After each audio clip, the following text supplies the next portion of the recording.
Warga Gaza harus mempertaruhkan nyawa mereka demi seonggok bantuan yang tidak seberapa. Inilah kondisi yang terjadi di sana ketika kontraktor swasta dari Amerika Serikat dan militer Israel malah menembaki warga Palestina yang berebut mengambil bantuan. Lokasi penyaluran bantuan di Gaza telah berubah menjadi arena pembantaian yang mengerikan, layaknya Hunger Games di dunia nyata.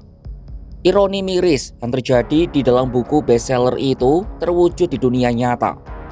Hingga saat ini dunia masih saja menutup mata terhadap kejahatan perang yang terjadi. Simak informasi lengkapnya dalam video berikut.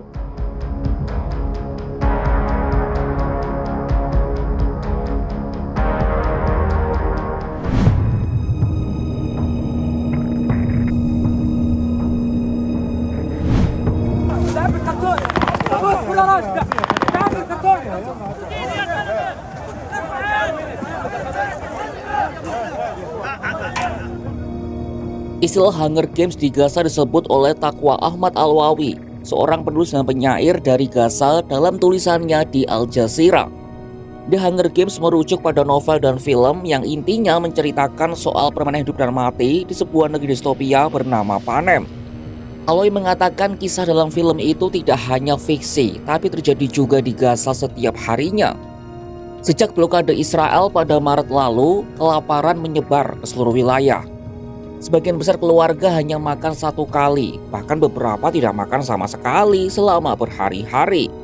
Lalu pada Mei dibentuklah Gaza Humanitarian Foundation atau GHF, organisasi buatan Amerika Serikat yang didukung Israel untuk memberi makan warga di Gaza. Organisasi ini hadir untuk menggantikan Badan PBB untuk Pengungsi Palestina atau UNRWA yang disebut Israel ditutupi Hamas tanpa memberikan bukti. Alwawi mengkritik keras cara penyaluran bantuan ala GHF yang disebutnya mirip dengan The Hunger Games. Memangnya seperti apa cara penyaluran bantuan yang dilakukan?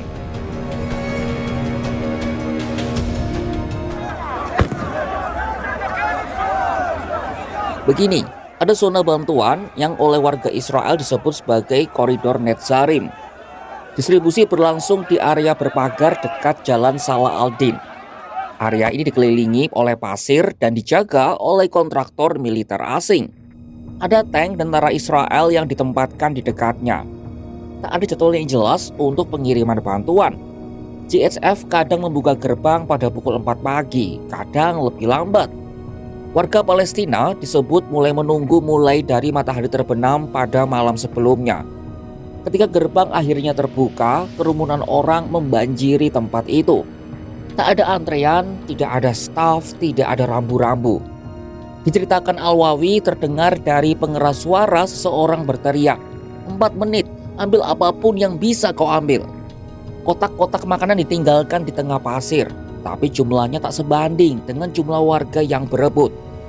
Tak ayal orang-orang berlarian ke arah tumpukan bantuan itu, saling dorong, berebut dan memanjat. Hanya sedikit orang yang bisa mendapatkan kotak makanan. Dari sinilah baku tembak dimulai. Lapangan berpasir itu berubah menjadi ladang pembantaian. Segera saja warga Gaza berlarian menyelamatkan diri.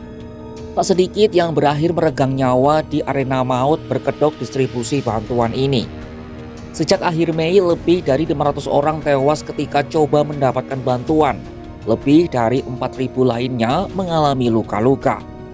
Seorang pria yang terluka, Yosef Mokeimar, mengatakan ia bersama sekitar 60 orang yang sedang menunggu distribusi bantuan tiba-tiba dikepung dan ditembaki secara acak oleh tentara Israel. صار الجيش يطف الجو، الجيش شايفنا كله شايفنا الدباب عجبانا، الجنود عجبانا، كنا كمجموع مقارب يمكن فوق 60 واحد شايفينا، لفجأة صار شوية طاق طاق طاق طاق طاق في رجلي تصاوبت أنا، أجا واحد كمان ينقذني تصاوب والجيش عجبانا.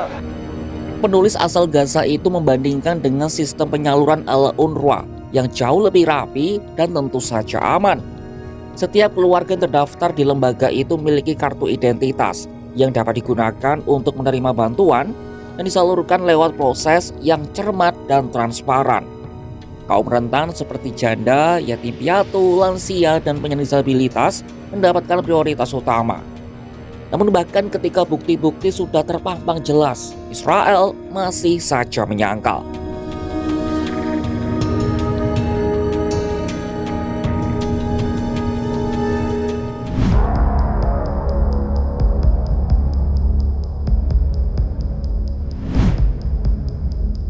Israel Defense Force atau IDF menolak anggapan bahwa sistem penyaluran bantuan kacau dan membuat banyak warga tewas.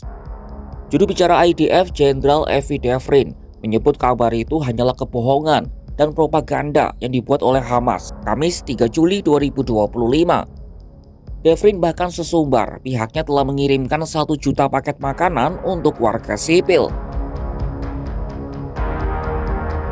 במקביל להמשך הלחימה, אנחנו פועלים על מנת לאפשר את חלוקת הסיוע ההומניטרי במתחמי החלוקה, באמצעות החברה האמריקאית.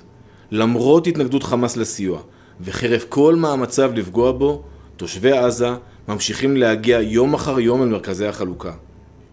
עד כה, נכון להיום, הועברו קרוב ל1,000,000 חבילות מזון לאזרחים. זו שיטת פעולה מתפתחת, ומכל אירוע אנחנו לומדים ומשתפרים. הדיווחים על היקף ההרוגים הנרחב, לכאורה, במתחמי החלוקה הם שקרים. זוהי תעמולה נוספת של ארגון הטרור חמאס, כחלק מתוכניתו הרחבה לפגיעה בחלוקת הסיוע. לצערי, השקרים מעודדים חדשות לבקרים. Berbagai organisasi hak asasi manusia dan pejabat PBB mengkritik model JSF sebagai model militeristik, berbahaya, dan melanggar hukum. Laporan dari media Israel Haaretz pada Jumat mengutip pernyataan tentara Israel, mengatakan mereka diperintahkan untuk menembak ke arah kerumunan, bahkan ketika tidak ada ancaman. Sementara laporan Associated Press menyebut JSF menggunakan peluru, granat kejut, dan semprotan merica nyaris setiap proses distribusi. Ahli hukum internasional dan pengawas hak asasi manusia menggolongkan aksi ini sebagai kejahatan perang.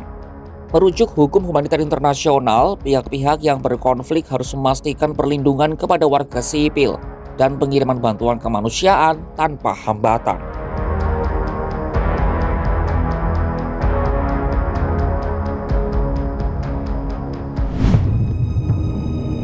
Di Gaza, bantuan tak lagi berarti harapan.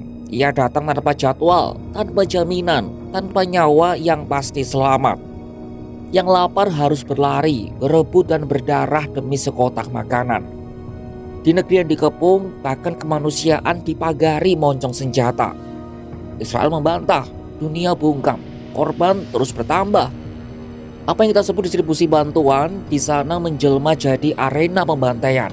Gaza kini bukan sekadar krisis kemanusiaan, ia panggung distopia, tempat nyawa dipertaruhkan demi sekadar bertahan hidup. Saksikan kabar lainnya hanya di kanal YouTube Kompas.com.